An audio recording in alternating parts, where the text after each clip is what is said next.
ለኔ አሁን ደንበላሽ ነው እንደዚህ ያደረገ ለማለት ራሱ ይከብደኛል ደንበላሽ ነው ወይ ደግሞ እንደው ብሔራዊ ደህንነት ሰዎች ናቸው ይሄንን ያደረጉት ለማለት ይከብደኛል አብይ ራሱ ነው ይሄንን ውሳኔ የሚሰጠው ለምን መሰለ ቀድሞ ተወስኖ የተነገረ ነገር ነው ስለዚህ ይሄ ውሳኔው የአብይ አህመድ ነው 7 አመት ሲወስንባቸው አሚን ታየ ላይ 7 አመት ሲወስን እኔ ከታች የተወሰነ ወይ ደግሞ ዳኞች የወሰኑ ወይ ደግሞ ደመላሽ ገብረ ሚካኤል ወይ ደግሞ ብሔራዊ ደህንነት አካባቢ ሬድዋን ሁሴን የወሰኑ አይመስለኝም ሙሉ ለምን አንድ ሳምንት ባለፈው ሳምንት መሰለኝ ታየ ተቀባይነት አግኝቷል ሆርን ኮንቨርሴሽን ኮሜንቱን አየንና ጀግናችን እንኳንም ነገርክን ምናምን ብሎ ስለ ህዝቡ እንደዚህ ድጋፍ የህዝብ ድጋፍ ስላለው ተቀባይነት ከሁሉም አቅጣጫ ስላገኘ ከወጣ እኛ ላይ አመጽን ሊመራ ይችላል ብሎ ባለፈው ሳምንት ያው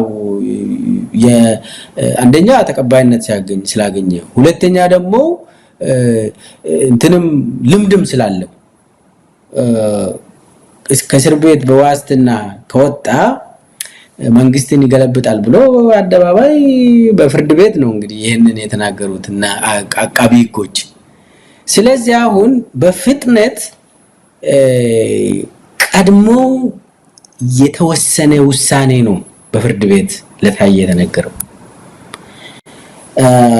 ይሄ ነገር ድሮም ይታወቃል ደህንነቶች ናቸው የሚነግሩ ስንት አመት ፍርድ እንደምታገኝ ደህንነቶች ናቸው ድሮም የሚነግሩ አሁን ደግሞ እንደው ከደህንነት ሳይሆን ከቀጥታ ከአብይ አህመድ ነው ይሄ ነገር እና ዳኞች ራሱ ቀጥታ ወስኑ ነው የሚባሉት ወስኑ ወይ ደግሞ ይወሰንባቸዋል ነው እንደው ዳኞቹ ሰው ቢያገኝና በቤተሰብ በኩል እንደው ዳኞቹ ቢጠየቁ ክላሽ አናታችን ላይ ሆኖ ነው ይሄንን ይወሰኑ ይላሉ እርግጠኛ ነኝ እኔ ህሊና ያለው ዳኛ ይሄንን አይወስንም ዳኛ ሆኖ እንደው አንድ ወር የሰራ እንደዚህ አይነት ላንድ ክላሽ 7 አመት ይሄ ማቅለያ ቅድም ያልከው ማአት እንትን ያለው የወንጀል ክራይቴሪያ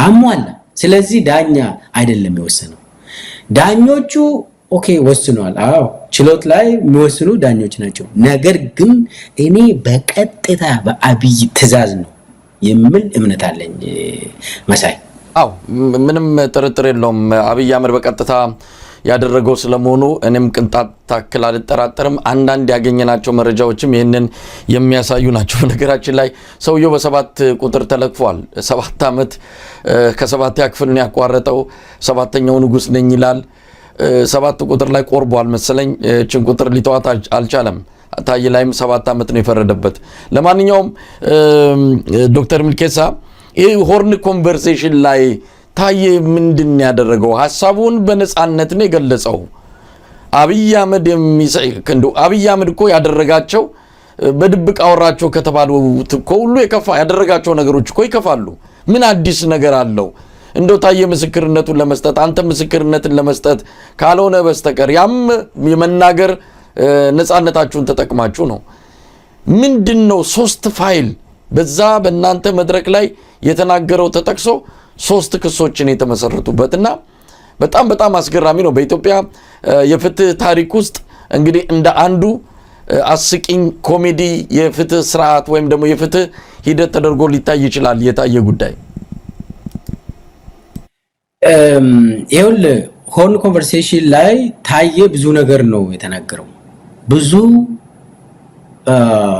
የተደበቁ እውነታዎችን አጋልጧል ታየ ለዚህም ነው ታየ የህዝብ ልጅ የሆነው ታየ ከጫፍ እስከ ጫፍ ተወዳጅነት ያገኘው ቅቡልነት ያገኘው ትክክለኛ መሪ ነው የተባለው ለዚህ ተናግሯል ሆርን ኮንቨርሴሽን ላይ በሁለቱም ቋንቋዎች ተናግሯል ታየ እና ከዛ ታዬ ከተናገራቸው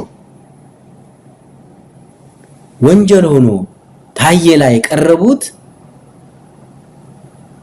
ማለት አብይን ያስደመሙት አብይን እንቅልፍ ያሳጡት ጉዳዮች ክስ ሆኖ የቀረቡ ናቸው።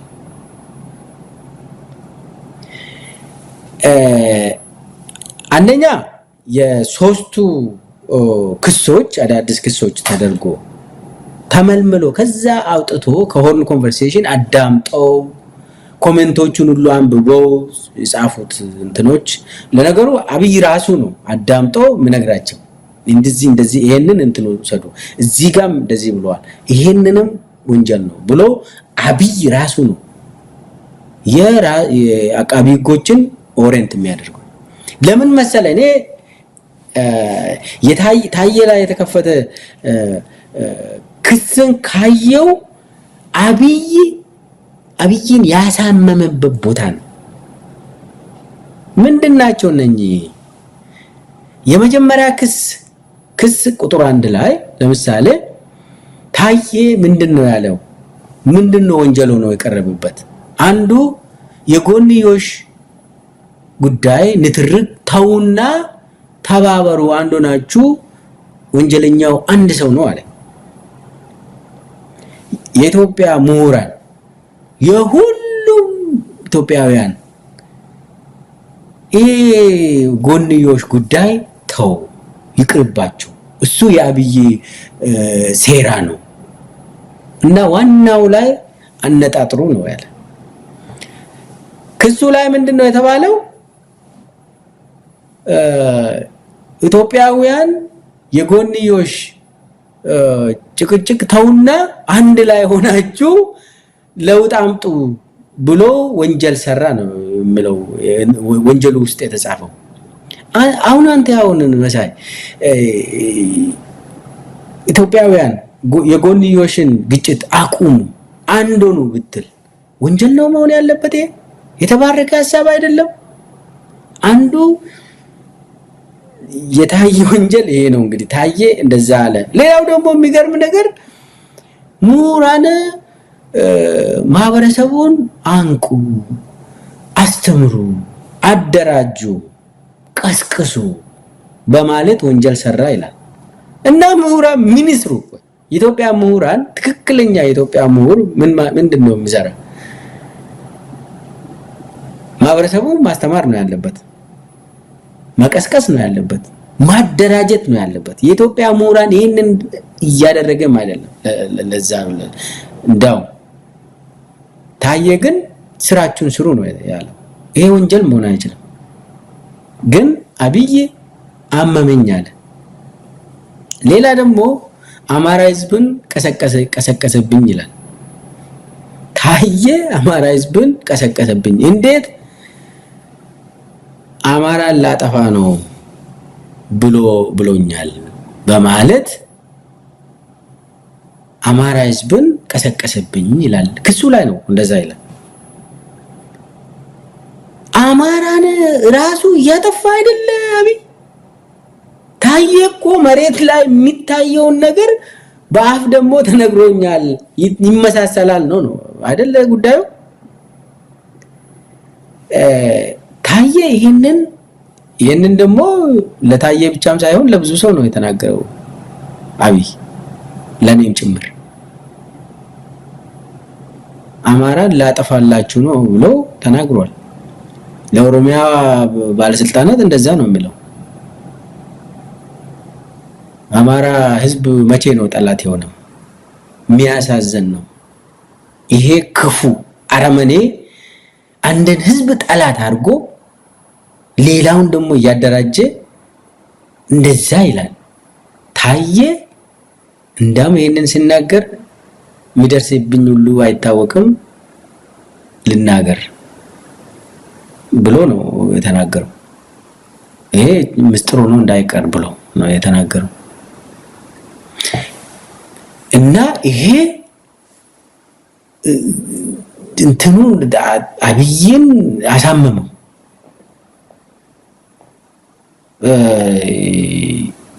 ብዙ ነገር ነው እንግዲህ ክሱ ውስጥ የተካተተው። የሚገርም ነገር ኦሮሚያን በተመለከተ ታየ ብዙ ነገር ብሏል። ኦሮሚያን በተመለከተ እንደው የኦሮሚያ ባለስልጣንም ስለሆነ ብዙ ነገር ኦሮሚያ ውስጥ ድምጻችሁን አጥፍታችሁ ግደሉ ሸኔ ብላችሁ የጠረጠራችሁት ብሏል አብይ ብሎ ተናግሯል ታየ። ይሄ ወንጀል ሆኖ አልቀረበበትም። የሸኔ ቤተሰብን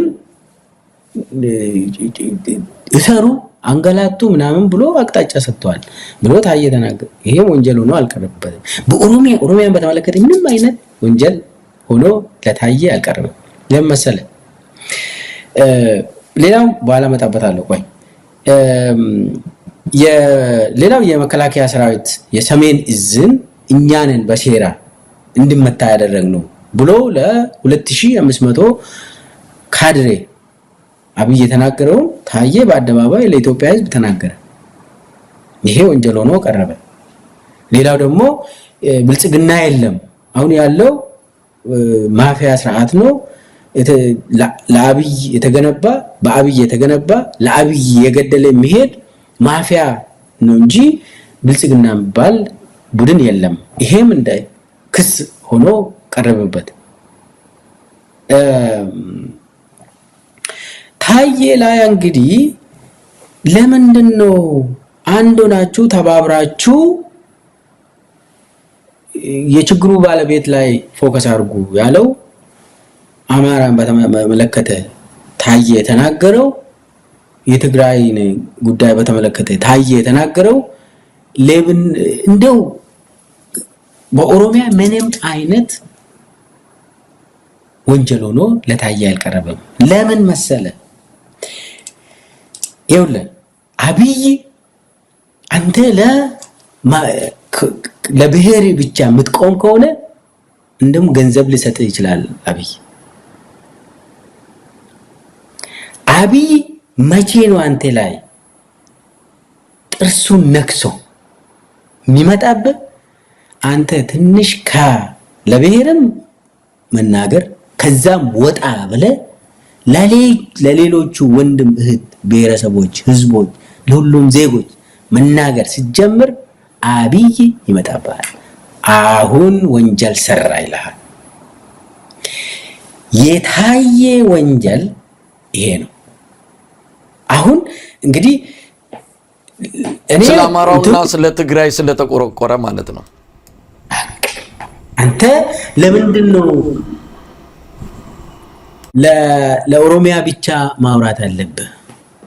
ከዛ መውጣት የለብህ ይላል አብይ። አንድ አማራ ለምሳሌ ለአማራም ተቆርቋሪ መሆን አለበት፣ ለሌሎቹም ተቆርቋሪ ሆኖ ሲያወራ አብይ ይነሳበታል። አሁን ይሄ ወንጀል ነው ይላል። ኦሮሚያ ውስጥም ለምሳሌ እኔ ላይ አሁን እኔ ከሌላ ከአፋን ኦሮሞ ቴሌቪዥኖች ለብዙ እንግዲህ ከውጭ ሀገር ከመጣው ጀምሬ 2021 ጀምሬ ሳወራ ነበር፣ ስናገር ነበር። ብዙ ዘመቻዎች አልነበሩም። ትንሽ ወጣ ብዬ ለሁሉም ከዛም በፊትም ትክክል አልሰራውም። እዚህ ውጭ ሀገር ሁኜ ለሁሉም መናገር ነበርብኝ፣ በተለያዩ ቋንቋዎች መናገር ነበርብኝ፣ አላደረኩም። ያንን ማድረግ ሲጀምር ምልኬሳ ፋኖ ነው፣ ምልኬሳ ወያኔ ነው ምናምን ጀመሩ። እንትኑ የሚገርም ነው። ለምን አንተ ጀዋር ላይም ተመሳሳይ ነገር ነው የተደረገው። ወጣ ብሎ ለሁሉም መናገር ሲጀምር እሱንም ፋኖ አድርጎት ቁጭ አደረጉት።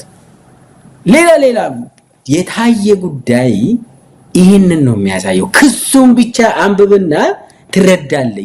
የታየ ክስ እና የታየ ወንጀል ምንድነው? አብይ ለምንድነው ይህንን ብቻ የመረጠው ብለህ ካየው የት ላይ ሁሉም በየእንትናችን ጎጣችን ቁጭ ብለን ብናለቅስ አብይ ማረብና ሶፍት ምናምን ይሰጣል። እንደው ሙቅ አድርጉ እንጂ እንደው በየአካባቢያችሁ ምናምን ሊል ይችላል። አንድ ላይ ስታለቅስ ግን ለውጥ ማምጣት ትችላለህ። ያንን ማየት አይፈልግም አብይ። ታየ የጀመረው ታየ የቀደደው መንገድ ውጡ ካለባችሁ ወጣ ብላችሁ ለሁሉም ተናገሩ። ጥያቄዎቻችን ይመሳሰላሉ። ምንም ዝም ብላችሁ እዚህም እንትን ተቆራርጦ እንደበየንትኑ የሚነገረው በጋራ አርጉ። የጎንዮሽን ደግሞ ተው፣ አንድ ላይ ተባበሩ ብሎ ሲያወራ በቃ የታየ ወንጀል ይሄ ነው። ለምን? ይሄ ደግሞ ትክክለኛ ወደ ለውጥ የሚያመራ መንገድ ስለሆነ አብይ ደግሞ በጣም ጠንቅቆ ያውቃል። በጣም አስገራሚ ነገር ነው ዶክተር ሚልኬሳ ያነሳው። እንደው ወደ ሌላ የመጨረሻ አንድ አጀንዳ ሊድና ዝግጅታችንን እናበቃለን። እንግዲህ